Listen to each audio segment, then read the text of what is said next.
നാമം ജപായനം പുണ്യം നിരുപമദീപാങ്കുരം പോലെ സ്വരശ്രുതിലയവരമതുലം ദീവാങ്കണം മോക്ഷസംഗീതസാരം നീളും വഴിത്താരയിൽ ജീവതാരം മന്ത്രാലാപം മായാവിൻ നിൻ പ്രസാദം. ദീപം ദീപം ദീപം.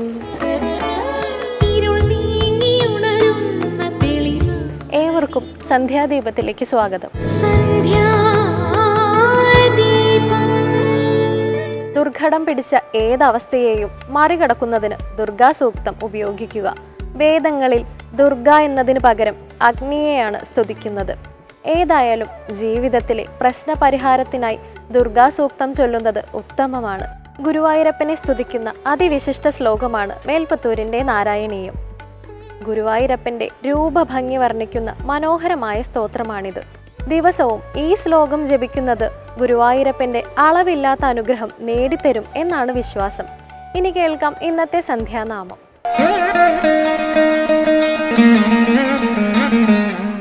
മംഗളം ഭഗവാൻ വിഷ്ണു മംഗളം ഗരുഡധ്വജാ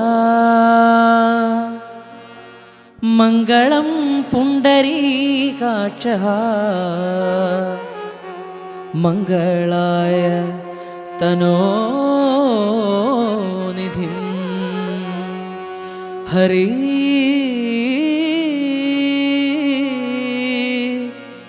ഹരി.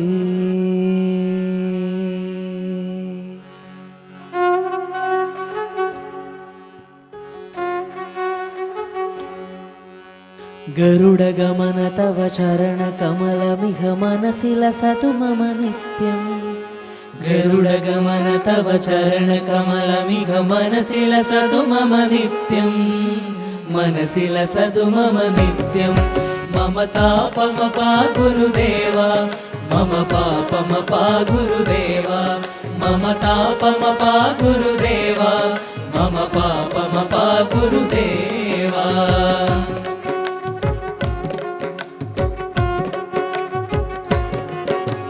ജലജനയന വിധി നമുജിഹരണ മുഖ വിബുധ വിനുദ പദ പത്മാ. ജലജനയന വിധി നമുജിഹരണ മുഖ വിദുത വിനുദ പദ പത്മാ. വിബുധ വിനുദ പദ പത്മാ. മമ താപമപാ ഗുരുദേവ മമ പാപമപാ ഗുരുദേവ മമ താപമപാ ഗുരുദേവ മമ പാപമപാ ഗുരുദേവ.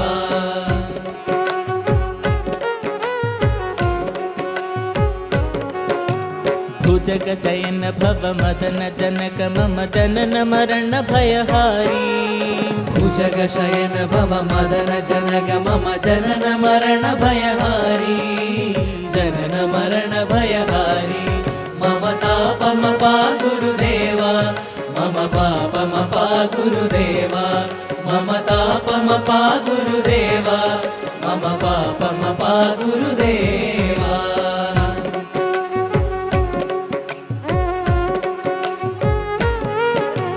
शङ्खचक्रधर दुष्टदैत्यहर सर्वलोकशरणा.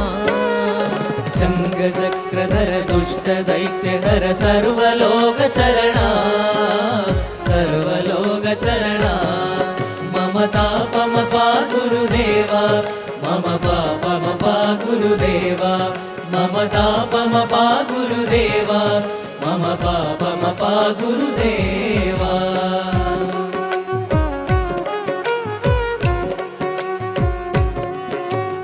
ಅಗಣಿತ ಗುಣಗಣ ಅಶರಣ ಶರಣದ ವಿಡಲಿದ ಸುರರಿಭುಜಾಲ.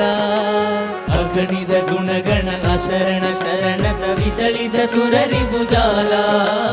ವಿದಳಿದ ಸುರರಿಭುಜಾಲ.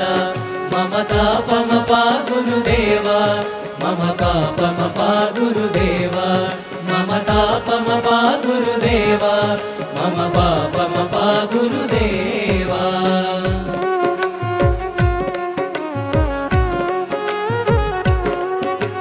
भक्तवर्यमिह भूरि करुणया पाहि भारती तीर्थम्. भक्त വൈര്യമിക ഭൂരി കരുണയാ പാകി ഭാരതീ തീർത്ഥം പാകി ഭാരതീ തീർത്ഥം മമ താപമ പാ ഗുരുദേവ മമ പാപമ പാ ഗുരുദേവ മമ താപമ പാ ഗുരുദേവ മമ പാപമ പാ ഗുരുദേവ മമ താപമ പാ ഗുരുദേവ മമ പാപമ പാ ഗുരുദേവ മമ താപമ പാ ഗുരുദേവ മമ പാപമ പാ ഗുരുദേവ.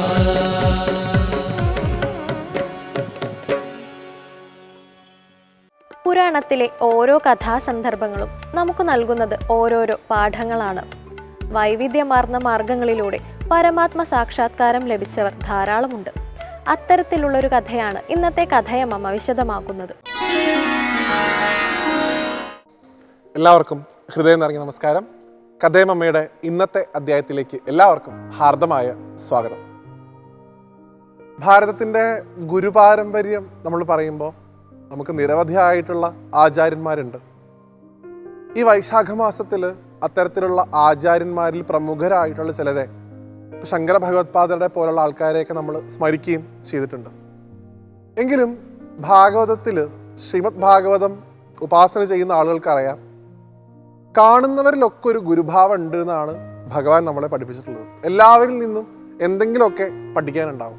ഭാഗവതത്തിൻ്റെ ഏകാദശ സ്കന്ധത്തിൽ നിരവധിയായിട്ടുള്ള ഗുരുക്കന്മാരെ കുറിച്ച് പറയുന്നുണ്ട്. ഇപ്പോൾ ഒരു തേനീച്ചയിൽ നിന്ന് എന്ത് പഠിക്കണം, അല്ലെങ്കിൽ ഒരു വേട്ടാളൻ എന്ന് വിളിക്കപ്പെടുന്ന ഒരു പ്രാണിയിൽ നിന്ന് എന്ത് പഠിക്കണം, ഇങ്ങനെ ഓരോരുത്തരിൽ നിന്നും പഠിക്കേണ്ട പാഠങ്ങളെക്കുറിച്ച് ശ്രീമദ് ഭാഗവതം പറയുന്നുണ്ട്. അതിൽ ഏറ്റവും വിശേഷപ്പെട്ട ഒരു പാഠം നമുക്ക് പഠിപ്പിച്ചു തരുന്നത് സമൂഹമൊക്കെ തന്നെ വളരെ മോശമായിട്ട് കാണുന്ന വിഭാഗത്തിൽപ്പെട്ട ഒരു വേശ്യാസ്ത്രീയായിട്ടുള്ള പിങ്കള എന്ന് പറയുന്ന ഒരു മഹതിയെക്കുറിച്ചാണ്. ഇന്നത്തെ അധ്യായത്തിൽ നമ്മൾ സംസാരിക്കുന്നത് പിങ്കള നമ്മളെ പഠിപ്പിച്ച പാഠമാണ്. പിങ്കള അത്യധികം സുന്ദരിയായിട്ടുള്ള ഒരു സ്ത്രീയായിരുന്നു. അവരുടെ ഒരു ജീവിതക്രമം എന്ന് പറഞ്ഞാൽ അവർ താമസിച്ചിരുന്നത് മിഥില നഗരത്തിലായിരുന്നു എന്നാണ് പറയുക. അവിടെയുള്ള ഒരു വേശ്യാലയത്തിലായിരുന്നു അവർ ജോലി ചെയ്തിരുന്നത്. അപ്പം അവരുടെ ഒരു ജീവിതം എന്ന് പറഞ്ഞു കഴിഞ്ഞാൽ സന്ധ്യ മയങ്ങിക്കഴിഞ്ഞാൽ ഏറ്റവും മനോഹരമായിട്ടുള്ള പട്ടുപുടവകൾ ഉടുത്തുകൊണ്ട്, ഏറ്റവും മനോഹരമായിട്ടുള്ള സ്വർണ്ണാഭരണങ്ങളും ഏറ്റവും സുഗന്ധമുള്ള പുഷ്പങ്ങളൊക്കെ ചൂടി, സൗന്ദര്യലേപന വസ്തുക്കളൊക്കെ വേണ്ടതിലധികം ഉപയോഗിച്ചുകൊണ്ട്, ഏറ്റവും സൗരഭ്യമുള്ള, ഏറ്റവും നല്ല രീതിയിൽ ദൂരെ നിൽക്കുന്ന ആൾക്കാരെ പോലും ആകർഷിക്കാൻ തക്ക തരത്തിലുള്ള സുഗന്ധലേപനങ്ങളൊക്കെ പൂശിക്കൊണ്ട് അത്യധികം സുന്ദരിയായിട്ടൊരു അപ്സരസിനെ കണക്കെ പിങ്കള ആ വേശ്യാലയത്തിൻ്റെ മുമ്പിൽ വന്ന് നിൽക്കും എന്നാണ്. അപ്പോൾ ഈ പിങ്കളയെ കാണുന്ന ആളുകൾക്കൊക്കെ തന്നെ ആഗ്രഹമാണ് ഈ സ്ത്രീയുടെ കൂടെ ഒരു ദിവസമെങ്കിലും ഒന്ന് രമിക്കണം, ഒന്ന് രാത്രി പങ്കിടണം. ഇങ്ങനെ നിരവധിയായിട്ടുള്ള ആളുകളെ ഓരോ ദിവസവും പിങ്കളയ്ക്ക് ലഭിച്ചുകൊണ്ടേയിരുന്നു. അങ്ങനെ അവരുടെ ജീവിതം മുന്നോട്ട് പോയിക്കൊണ്ടിരിക്കുകയായിരുന്നു. ഒരു ദിവസം ഇതേപോലെ പിങ്കള വൈകുന്നേരത്തെ കുളിയൊക്കെ കഴിഞ്ഞ് ഗംഭീരമായിട്ട് അണിഞ്ഞൊരുങ്ങി, സാധാരണത്തതിനേക്കാൾ സുന്ദരിയായിട്ട് അന്നത്തെ ദിവസം അവർ കാണപ്പെട്ടു എന്നാണ്. അങ്ങനെ ഗംഭീരമായിട്ടുള്ള അലങ്കാരങ്ങളോടുകൂടി ആ വേശ്യാലയത്തിൻ്റെ വാതിൽക്കൽ ഇന്നത്തെ തൻ്റെ അതിഥിയെ പ്രതീക്ഷിച്ചുകൊണ്ട് അവർ നിൽക്കാൻ തുടങ്ങി. സാധാരണ അധിക സമയമൊന്നും നിൽക്കേണ്ട അവസ്ഥ പിങ്കളയ്ക്ക് വരാറില്ല. അവരുടെ ആ മാദകത്വമുള്ള സൗന്ദര്യത്തിൽ മയങ്ങി നിരവധിയായിട്ടുള്ള ആൾക്കാരാണ് ചുരുങ്ങിയ സമയം കൊണ്ട് തന്നെ പിങ്കളയ്ക്ക് അതിഥിയായിട്ട് ലഭിച്ചിരുന്നത്. പക്ഷെ അന്നേ ദിവസം മണിക്കൂറുകൾ കഴിഞ്ഞിട്ടും ഒരാളെപ്പോലും അന്നേ ദിവസത്തെ തൻ്റെ അതിഥിയായിട്ട് കിട്ടാൻ പിങ്കളയ്ക്ക് സാധിച്ചില്ല എന്നാണ്. അങ്ങനെ കുറേ സമയം അവിടെ നിന്ന് കാത്തിരുന്ന് മുഷിഞ്ഞ് ഇന്നത്തെ ദിവസം ഇങ്ങനെ ആയി പോയല്ലോ എന്നുള്ളൊരു ചിന്തയോടുകൂടി പിങ്കള തൻ്റെ കിടപ്പുമുറിയിലേക്ക് ചെല്ലുന്നു. അവിടെ കിടപ്പുമുറിയിൽ കിടക്കുന്ന സമയത്ത് പല ആചാര്യന്മാരും വ്യാഖ്യാനിക്കാറുണ്ട്, ഈ പിങ്കള കിടന്നൊന്ന് ചെരിഞ്ഞ് കിടന്ന സമയത്ത് അവിടെ ഭിത്തിയിൽ ഭഗവാന്റെ മനോഹരമായിട്ടുള്ളൊരു ചിത്രം കണ്ടുവന്നു. അല്ലെങ്കിൽ പൊതുവിൽ പറയുക മനസ്സിൽ സ്വയം തോന്നി എന്നാണ്. ആ സമയത്ത് പിങ്കളയ്ക്ക് എല്ലാ തരത്തിലുള്ള ചിന്തകളിൽ നിന്നും വിരക്തി ഉണ്ടായി എന്നാണ്. ഈ കേവലം ഈ ശരീരത്തിൽ നിന്ന് കിട്ടുന്ന ഈ സുഖത്തെ ഞാൻ കാംക്ഷിച്ചു, അതിനായിട്ടുള്ള ആഗ്രഹം എനിക്ക് എപ്പോഴും ഉണ്ടായിക്കൊണ്ടേയിരുന്നു. അതിൽ നിന്ന് ധനസമ്പാദനം നടത്താം എന്നെനിക്ക് തോന്നി. അങ്ങനെ എൻ്റെ ജീവിതത്തിൻ്റെ ഇത്രയും കാലം ഞാൻ കഴിച്ചു കൂട്ടി. പക്ഷെ ഞാൻ അറിഞ്ഞില്ലല്ലോ ഇദ്ദേഹത്തെ മനസ്സിലേക്ക് കൊണ്ടുവന്നു കഴിഞ്ഞാൽ, ഇദ്ദേഹം ഒപ്പം ഉണ്ടെന്നുണ്ടെങ്കിൽ ഈ കിട്ടിയ ആനന്ദമൊക്കെ തുച്ഛമായിട്ടുള്ളതാണ്, അദ്ദേഹത്തെ ലഭിക്കുമ്പോൾ കിട്ടുന്നതാണ് പരമമായിട്ടുള്ള ആനന്ദമെന്ന് ഞാനിപ്പോൾ മനസ്സിലാക്കുന്നു. എനിക്ക് എല്ലാത്തിൽ നിന്നും വിരക്തി ഉണ്ടാവണു, എനിക്ക് ഭഗവാൻ മാത്രം മതി എന്നുള്ള ചിന്ത ഉണ്ടാവണു. ഇനി അങ്ങോട്ടുള്ള കാലം ഭഗവാനെ സന്തോഷിപ്പിക്കാനായിട്ടുള്ള കർമ്മങ്ങൾ ഞാൻ എൻ്റെ ഭാഗത്ത് നിന്ന് ചെയ്യും എന്ന് പറഞ്ഞുകൊണ്ട് തിരുത്തപ്പെട്ടൊരു സ്ത്രീയായി, ഒരു വേശ്യാസ്ത്രീക്ക് പോലും അത്തരത്തിലുള്ളൊരു ചിന്ത മനസ്സിൽ വന്നപ്പോൾ ഗുരുനാഥയായിട്ട് അവർ മാറി എന്നാണ് ശ്രീമദ് ഭാഗവതം പറയുന്നത്. നോക്കൂ, നമ്മൾ ഇന്ന് സമൂഹത്തിലൊക്കെ തന്നെ കാണുന്നതാണ്, ഒരു നേരത്തെ ഭക്ഷണത്തിന് വേണ്ടി പോലും തങ്ങളുടെ ശരീരം ഒരു കാഴ്ച വസ്തുവാക്കുന്ന നിരവധിയായിട്ടുള്ള സ്ത്രീകൾ ഭാരതത്തിൻ്റെ പല ഭാഗത്തുണ്ട്. അവർക്കൊക്കെ തിരിച്ചറിവ് വരാൻ കേവലം ചുരുങ്ങിയ നിമിഷം മാത്രം മതി. എന്ത് തിരിച്ചറിവാണ് വരേണ്ടത്? ഈ തൻ്റെ തൊഴിലിൽ നിന്ന് തനിക്ക് ലഭിക്കുന്ന ആനന്ദം കേവലം താൽക്കാലികമായിട്ടുള്ള ആനന്ദമാണ്.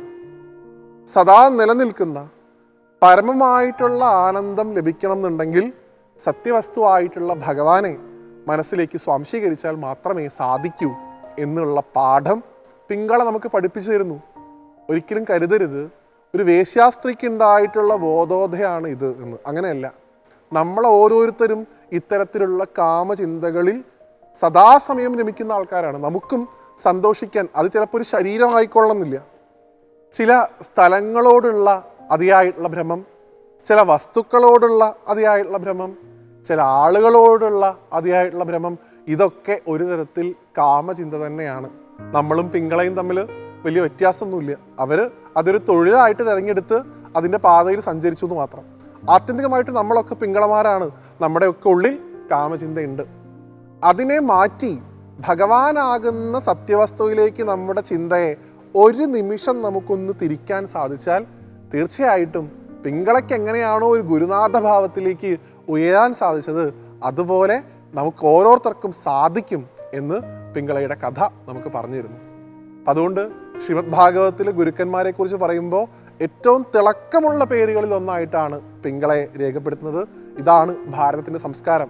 അറിവ് പറഞ്ഞു തരുന്നത് ഒരു വേശ്യാസ്ത്രീയാണെങ്കിൽ പോലും അവരെപ്പോലും ഗുരുനാഥയായിട്ട് കാണുന്നതാണ് സനാതനധർമ്മം. അതുകൊണ്ട് അത്തരത്തിലുള്ളൊരു ധർമ്മത്തിൽ വന്ന് ജനിക്കാൻ സാധിച്ചതിനുള്ള ഭാഗ്യം വീണ്ടും വീണ്ടും സ്മരിച്ചുകൊണ്ട് മറ്റൊരു കഥയുമായിട്ട് വീണ്ടും അടുത്ത അധ്യായത്തിൽ കാണുന്നത് വരെ എല്ലാവർക്കും നന്ദി, നമസ്തേ.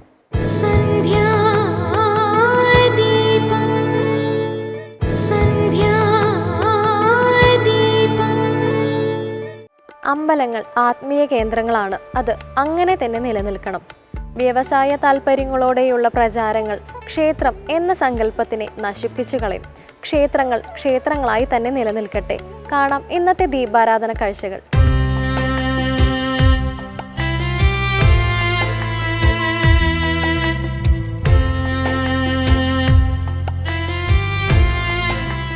ശ്രീകൃഷ്ണ പരമാത്മാവ് ഇഷ്ടവര പ്രദായകനായി ഇരുന്നരുളുന്ന ദേവസന്നിധി.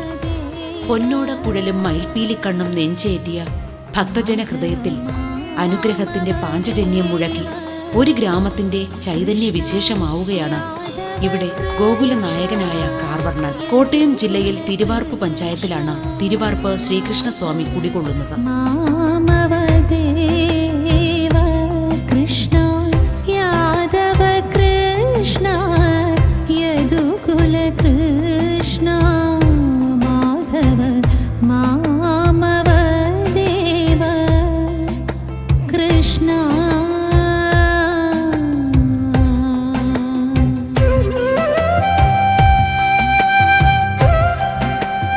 ഭാരതത്തിലെ ക്ഷേത്രങ്ങളിൽ ആദ്യമായി പള്ളിയുണരുന്ന ദേവനാണ് തിരുവാർപ്പിലെ ശ്രീകൃഷ്ണസ്വാമി.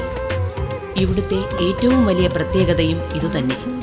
പുലർച്ചെ 2 മണിക്കാണ് ഇവിടെ ദേവനെ പള്ളിയുണർത്തൽ നടക്കുന്നത്.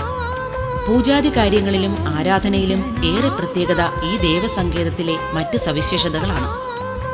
തിരുവാർപ്പ് ശ്രീകൃഷ്ണസ്വാമിയുടെ ഉത്ഭവവുമായി ബന്ധപ്പെട്ട് വ്യത്യസ്ത ഐതിഹ്യങ്ങളാണ് പ്രചാരത്തിലുള്ളത്. ദേശവാസികളും പഴമക്കാരും ഏറെ വിശ്വസിച്ചു വരുന്ന ഐതിഹ്യങ്ങളിൽ ഒന്ന് ഇപ്രകാരമാണ്. പഞ്ചപാണ്ഡവന്മാർ തങ്ങളുടെ അജ്ഞാതവാസകാലത്ത് പാഞ്ചാലിയുമായി അല്പകാലം ഇന്നത്തെ ആലപ്പുഴ ജില്ലയിലെ ചേർത്തലയ്ക്ക് കിഴക്കുഭാഗത്തുള്ള ചാരമംഗലം എന്ന സ്ഥലത്തെത്തുകയും കുറച്ചുകാലം അവിടെ താമസിക്കുകയും ചെയ്തു. ഇവിടെ വച്ച് പാഞ്ചാലി പൂജിച്ചു വന്ന ശ്രീകൃഷ്ണ വിഗ്രഹമാണ് ഇന്നത്തെ തിരുവാർപ്പിൽ ഭക്തർക്ക് ദർശനഭാഗ്യമരുളുന്നതെന്നാണ് വിശ്വാസം. ചാരമംഗലത്തു നിന്നും പഞ്ചപാണ്ഡവർ യാത്ര തുടർന്നപ്പോൾ പാഞ്ചാലിയുടെ പൂജാവിഗ്രഹമായ ശ്രീകൃഷ്ണ വിഗ്രഹം അവിടെ തന്നെ പ്രതിഷ്ഠിച്ചു. സമ്പന്നമായ ആ ഗ്രാമം കാലാന്തരത്തിൽ ദരിദ്രമാവുകയും കൃഷ്ണവിഗ്രഹം പ്രതിഷ്ഠിക്കപ്പെട്ട ക്ഷേത്രത്തിൽ നിത്യനിദാനത്തിനു തന്നെ വകയില്ലാതാവുകയും ചെയ്തു. ഒരു ദിവസം അത്താഴ പൂജയ്ക്ക് വന്ന ശാന്തിക്കാരന്റെ സങ്കടം കണ്ട ഭഗവാൻ ഇങ്ങനെ പറയുന്നതായി ആ സാധു ബ്രാഹ്മണന് തോന്നി. ഭക്ത, എന്റെ വിഗ്രഹം ഒരു ഉരുളിയിൽ വെച്ച് വേമ്പനാട്ട് കായലിൽ ഒഴുക്കുക. ഉചിതമായ സ്ഥലത്ത് ഞാൻ ചെന്ന് കുടികൊള്ളാം. ദേവഹിതമറിഞ്ഞ ശാന്തിക്കാരൻ അപ്രകാരം ചെയ്തു. വളരെ കാലം ഈ വിഗ്രഹം വേമ്പനാട്ട് കായലിൽ ജലാധിവാസം നടത്തിക്കഴിഞ്ഞു. ഒരിക്കൽ തന്ത്രവിദഗ്ധനും മഹാമാന്ത്രികനും ചതുർശാസ്ത്ര പണ്ഡിതനുമായ ഭദ്രകാളി മറ്റപ്പള്ളി നമ്പൂതിരിപ്പാട് തിരുവനന്തപുരത്തു നിന്നും വേമ്പനാട്ട് കായൽ വഴി തന്റെ സ്വദേശത്തേക്ക് പോകവേ തിരുവാർപ്പ് പ്രദേശത്തിന്റെ പടിഞ്ഞാറ് ഭാഗത്തെത്തി. വഞ്ചിക്കാരന്റെ കഴുക്കോൽ ഏതോ ഓട്ടുപാത്രത്തിൽ മുട്ടിയ ശബ്ദം കേട്ട് ദേവജ്ഞനായ ആ ബ്രാഹ്മണൻ ആ ഭാഗത്ത് മുങ്ങിത്തപ്പിയപ്പോൾ വാർപ്പോടുകൂടിയ ഒരു ശ്രീകൃഷ്ണ വിഗ്രഹം അദ്ദേഹത്തിന് കിട്ടി. തനിക്ക് കിട്ടിയ ആ വാർപ്പ് ദൈവേച്ഛയനുസരിച്ച് അനുയോജ്യമായ സ്ഥലത്തെത്തട്ടെ എന്ന് വിചാരിച്ച് ആ ബ്രാഹ്മണൻ ഒഴുക്കിവിട്ടു. ജലത്തിലൂടെ ഭഗവത് വിഗ്രഹവും വഹിച്ച് ഒഴുകി നീങ്ങിയ വാർപ്പ് ഇന്ന് ക്ഷേത്രം സ്ഥിതി ചെയ്യുന്ന പടിഞ്ഞാറ് ഭാഗത്തുള്ള ആറിന്റെ തീരത്തടുത്തു. ആശ്ചര്യകരമായ ഈ കാഴ്ച കണ്ടുനിന്ന ആമ്പലാറ്റു പണിക്കർ എന്ന ഈഴവ പ്രമാണി തോട്ടിൽ നിറഞ്ഞു കിടന്ന ആമ്പലു മാറ്റി വാർപ്പിന് വഴിതെളിച്ചു. അന്നു മുതൽ ആ കുടുംബം ആമ്പലാറ്റു പണിക്കർ എന്ന പേരിൽ അറിയപ്പെടുകയും ചെയ്തു. ശ്രീകൃഷ്ണ വിഗ്രഹം കണ്ടുകിട്ടിയ ആ സ്ഥലത്ത് ആ സമയം ശാസ്താവിനെ പ്രതിഷ്ഠിക്കാൻ ഉദ്ദേശിച്ചുകൊണ്ട് ഒരു ക്ഷേത്രം പണിതീർത്തിരുന്നു. ഈ സമയത്ത് ശ്രീകൃഷ്ണ വിഗ്രഹം ലഭിച്ചത് കണ്ട ഭക്തജനങ്ങൾ മറ്റപ്പള്ളി നമ്പൂതിരിപ്പാടിനെ കൊണ്ട് ശാസ്താവിനു വേണ്ടി പണിയിച്ച ക്ഷേത്രത്തിൽ ശ്രീകൃഷ്ണ പരമാത്മാവിനെ കുടിയിരുത്തി. വാർപ്പിൽ കണ്ട ശ്രീകൃഷ്ണ വിഗ്രഹം ഇവിടെ പ്രതിഷ്ഠിക്കുക വഴി ഈ പ്രദേശം അന്നു മുതൽ തിരുവാർപ്പ് എന്നറിയപ്പെടുകയും ചെയ്തു.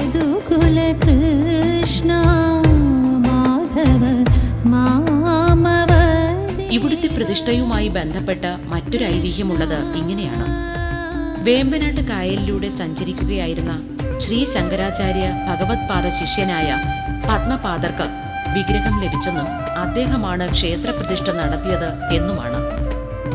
ക്ഷേത്ര ഐതിഹ്യത്തെപ്പറ്റിയുള്ള ഒരു പരാമർശത്തിൽ വിഗ്രഹം ചേർത്തലയിൽ നിന്ന് വന്നു എന്നുള്ളതാണ്. അതുകൊണ്ട് തന്നെ ആദ്യകാലത്ത് ക്ഷേത്രത്തിലെ അത്താഴ പൂജയ്ക്ക് ശേഷം ചേർത്തലക്കാർ വല്ലവരുമുണ്ടോ എന്ന് 3 തവണ വിളിച്ചു ചോദിക്കുമായിരുന്നത്രേ. ഈ ക്ഷേത്രത്തിലെത്തുന്ന ചേർത്തലക്കാർ ആരും പട്ടിണി കിടക്കാൻ പാടില്ല എന്നായിരുന്നു നിയമം. ചേർത്തലക്കാർ വല്ലവരുമുണ്ടെങ്കിൽ അവർക്ക് വയറു നിറയെ നിവേദ്യവും മറ്റും കൊടുത്തു വന്നിരുന്നു. തിരുവാർപ്പ് ശ്രീകൃഷ്ണസ്വാമി ക്ഷേത്രം ഒരു അടിയന്തര ക്ഷേത്രമാണ്. ഒരു കാലത്തും ഇവിടുത്തെ പൂജാകാര്യങ്ങൾക്ക് സമയമാറ്റം അനുവദനീയമല്ല. എന്തൊക്കെ സംഭവിച്ചാലും പൂജാദികൾ ക്ലിപ്ത സമയത്ത് തന്നെ നടത്തിയിരിക്കണം എന്നതാണ് കർശന വ്യവസ്ഥ. തിരുവിതാംകൂറിലെ മുൻ മഹാരാജാക്കന്മാർ ഇവിടെ ക്ഷേത്ര ദർശനത്തിന് എത്തിയിട്ട് പോലും അവരുടെ സൗകര്യങ്ങൾക്കനുസരിച്ച് ചടങ്ങുകളിലോ പൂജാകാര്യങ്ങളിലോ മാറ്റം വരുത്തിയിട്ടില്ല. കംസനിഗ്രഹം കഴിഞ്ഞുവരുന്ന നല്ലപോലെ വിശപ്പുള്ള ശ്രീകൃഷ്ണനാണ് ഇവിടുത്തെ പ്രതിഷ്ഠ. അതുകൊണ്ട് തന്നെ പുലർച്ചെ 2 മണിക്കാണ് ഇവിടെ നട തുറക്കുന്നത്. ഭാരതത്തിൽ 2 മണിക്ക് നട തുറക്കുന്ന ഏക ക്ഷേത്രവും തിരുവാർപ്പ് ശ്രീകൃഷ്ണസ്വാമി ക്ഷേത്രമാണ്. പൂജാകാര്യങ്ങളിൽ സമയനിഷ്ഠ പാലിക്കാൻ ഇവിടുത്തെ പൂജാരിയുടെ കയ്യിൽ ഒരു കോടാലിയും ഏൽപ്പിക്കുമായിരുന്നു. നട തുറക്കാൻ താക്കോൽ നഷ്ടപ്പെട്ടാൽ കോടാലി കൊണ്ട് വാതിൽ വെട്ടിപ്പൊളിച്ച് നട തുറന്ന് നേദ്യം കഴിക്കാൻ വേണ്ടിയായിരുന്നു ഇത്. ഇടങ്ങഴി പായസം നെയ്യിൽ വരട്ടിയെടുത്തതാണ് ഇവിടുത്തെ നേദ്യം. 5 നാഴി അരി, 50 വലം ശർക്കര, 5 തുടം നെയ്യ്, 5 കദളിപ്പഴം, 5 വരണ്ട നാളികേരം എന്നിവ ചേർത്തുണ്ടാക്കുന്ന കൂട്ടുപായസമാണ് തിരുവാർപ്പിലെ ഉഷപായസം. അമ്പലപ്പുഴ പാൽപായസം പോലെ കേളി കേട്ടതാണ് തിരുവാർപ്പിലെ ഉഷനേദ്യം. ഏറെ വിശപ്പുള്ള ശ്രീകൃഷ്ണനായതിനാൽ അഭിഷേകം കഴിഞ്ഞാൽ തല മാത്രമേ തോർത്തുകയുള്ളൂ. ഉടനെ ഉഷനേദ്യം കഴിക്കും. ഉഷനേദ്യത്തിന് സമയം വൈകിയാൽ വിശപ്പ് മൂലം ഭഗവാന്റെ അരമണി കിങ്ങിണി ഊരിപ്പോകുമത്രേ. ഇവിടുത്തെ ഉഷനേദ്യം ഏറെ വിശേഷപ്പെട്ടതാണ്. പടിഞ്ഞാറ് ദർശനമായിരിക്കുന്ന ഇവിടെ 5 പൂജയാണ് ഉള്ളത്. തിരുവാർപ്പ് ശ്രീകൃഷ്ണസ്വാമിയുടെ പ്രതിഷ്ഠയുമായി ബന്ധപ്പെട്ട് വില്ലുമംഗലത്ത് സ്വാമിയാരുടെ കഥയും പറഞ്ഞു കേൾക്കുന്നുണ്ട്. ഒരിക്കൽ വേമ്പനാട്ട് കായലിൽ കൂടി സഞ്ചരിക്കുകയായിരുന്ന വില്ലുമംഗലത്ത് സ്വാമിയാർക്ക് വാർപ്പിലിരിക്കുന്ന ശ്രീകൃഷ്ണ വിഗ്രഹം കണ്ടുകിട്ടി. ആ വിഗ്രഹം വാർപ്പിൽ ഉറച്ചുപോയ സ്ഥിതിയിലായിരുന്നു. ഉടൻ തന്നെ വില്ലുമംഗലം വാർപ്പോടുകൂടി വിഗ്രഹം ഇന്നത്തെ ക്ഷേത്രത്തിനടുത്തുള്ള സ്വാമിയാർ മഠത്തിലെത്തിക്കുകയും അവിടെ വച്ച് പൂജാതി കർമ്മങ്ങൾ അനുഷ്ഠിക്കുകയും ചെയ്തു. സ്വാമിയാർ മഠത്തിൽ നിന്നുള്ള അറിയിപ്പനുസരിച്ച് അടുത്ത ദിവസം നാടുവാഴിയായ തെക്കുംകൂർ തമ്പുരാൻ പരിവാര സമേതം അവിടെ എത്തുകയും വിഗ്രഹപ്രതിഷ്ഠയ്ക്കു വേണ്ടിയുള്ള ക്ഷേത്ര നിർമ്മാണത്തിനും പൂജാകാര്യങ്ങൾക്കും ഏർപ്പാടുകൾ ചെയ്യുകയും ചെയ്തു. ക്ഷേത്ര നിർമ്മാണത്തിനു ശേഷം വാർപ്പോടുകൂടി ഭഗവാനെ പ്രതിഷ്ഠിച്ചതിനാലാണത്രേ ഈ പ്രദേശത്തിന് തിരുവാർപ്പ് എന്ന സ്ഥലനാമം സിദ്ധിച്ചത് എന്നാണ് ഐതിഹ്യം. ഈ പ്രതിഷ്ഠ നടത്തിയത് വില്ലുമംഗലമായിരുന്നുവെങ്കിലും തന്ത്രിസ്ഥാനം വഹിച്ചത് ഭദ്രകാളി മറ്റപ്പള്ളി നമ്പൂതിരിപ്പാടാണെന്ന് വിശ്വസിക്കുന്നു.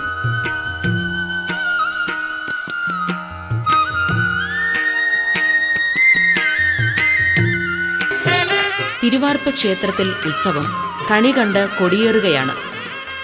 5-ാം പുറപ്പാട് എന്നറിയപ്പെടുന്ന ചടങ്ങാണ് ഇവിടുത്തെ ഉത്സവത്തിൽ പ്രാധാന്യമുള്ളത്.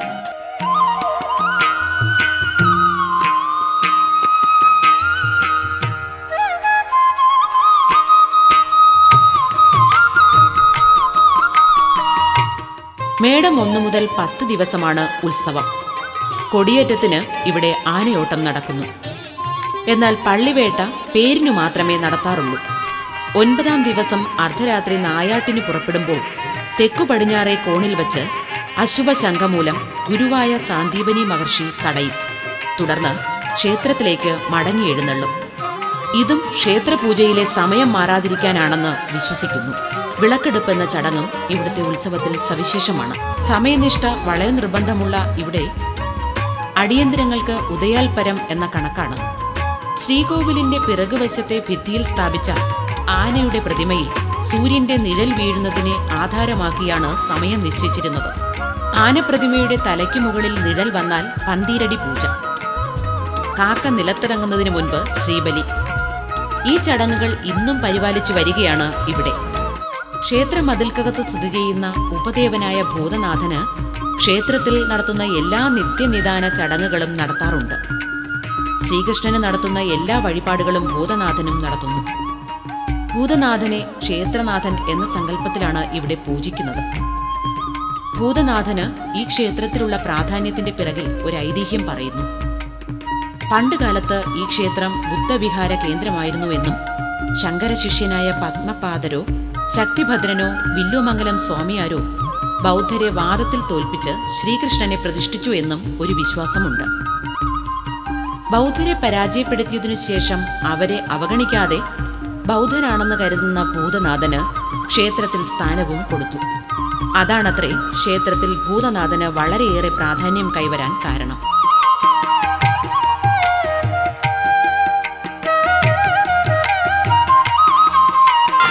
വളരെ ഐതിഹ്യങ്ങളാലും സവിശേഷമായ പൂജാവിധികളാലും ശ്രീകൃഷ്ണ പരമാത്മാവ് ഭക്തജനങ്ങൾക്ക് അനുഗ്രഹം ചൊരിഞ്ഞ് കുടികൊള്ളുകയാണ് തിരുവാർപ്പിൽ. ഗ്രാമത്തിന്റെ വിശുദ്ധിയിൽ ആ ഭഗവത് ചൈതന്യം നുകർന്ന് ഭക്തമനസ്സുകൾ നിതാന്തമായ അനുഭൂതിയിൽ അന്തർലീനമാവുകയാണ്.